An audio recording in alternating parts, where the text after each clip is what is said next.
Halo guys, assalamualaikum warahmatullahi wabarakatuh. Kembali lagi di DPB. Perubahan iklim selalu disebutkan akan berdampak buruk bagi kehidupan manusia.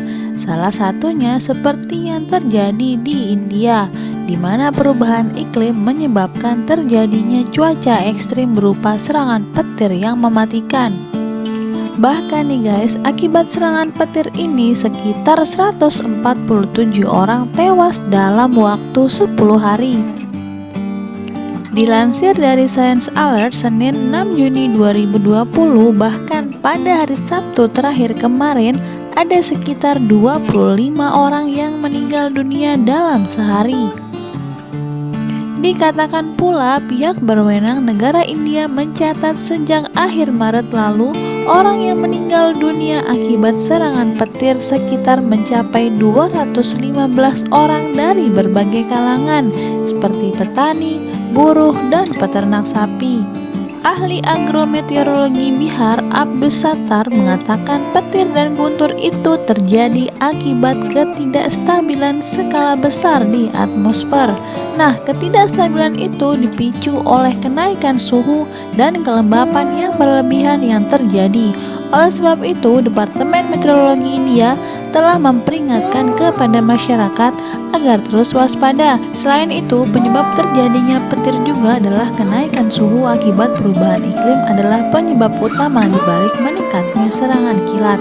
Perlu diketahui guys bahwa India kerap terjadi serangan petir dan total kematian tertinggi serangan petir adalah terjadi di India.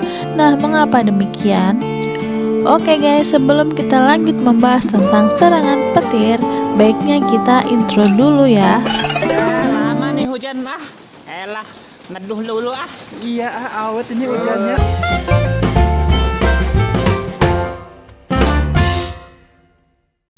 Nah, bagaimana sih petir bisa menjadi pembunuh atau bumerang bagi manusia?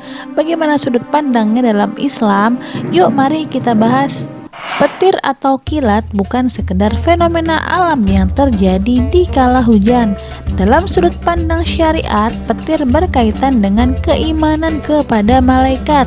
Berikut rahasia petir yang dijelaskan Nabi Allah Muhammad SAW dan para sahabat beliau.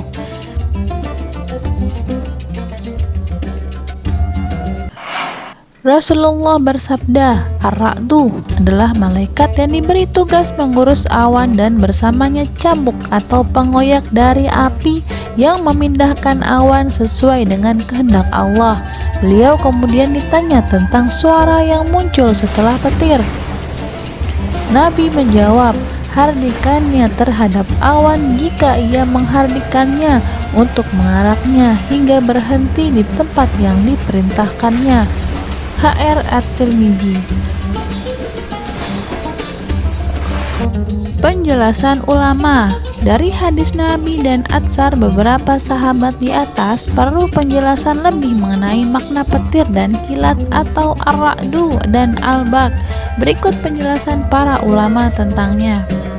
Imam Asyuyuti menjelaskan tentang ar-ra'du bahwasanya ia adalah malaikat yang bertugas mengatur awan.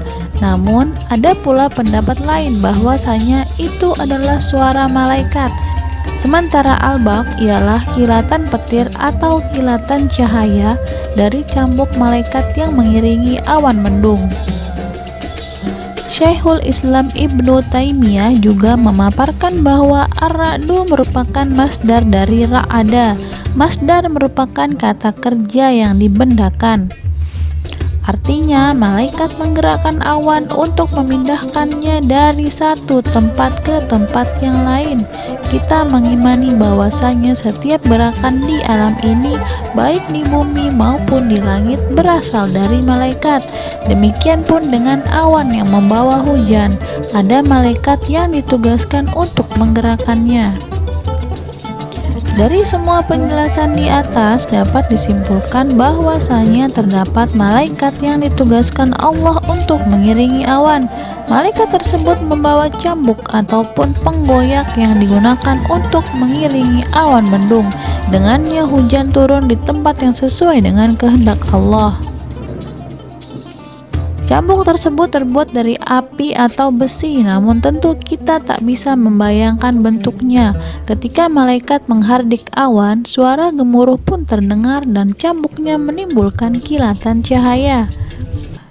Jika diibaratkan yang dilakukan malaikat terhadap awan, laksana pengembala yang mengiringi hewan ternaknya. Secara sains, petir muncul dari pergulatan lempeng positif dan negatif. Cahaya atau kilatan petir dilihat lebih cepat dari mendengar gemuruhnya karena perbedaan kecepatan suara dan cahaya. Tanpa menampik pengetahuan, setiap kabar dari Rasulullah pastilah harus diimani, termasuk perkara malaikat dan petir yang merupakan hal gaib. Hasil pengamatan manusia hanyalah apa yang terlihat kasat mata dan tak menjangkau perkara gaib, sementara berita dari Nabi menjangkau perkara gaib yang tak terbantahkan dan hanya perlu diimani. Wallahu alam.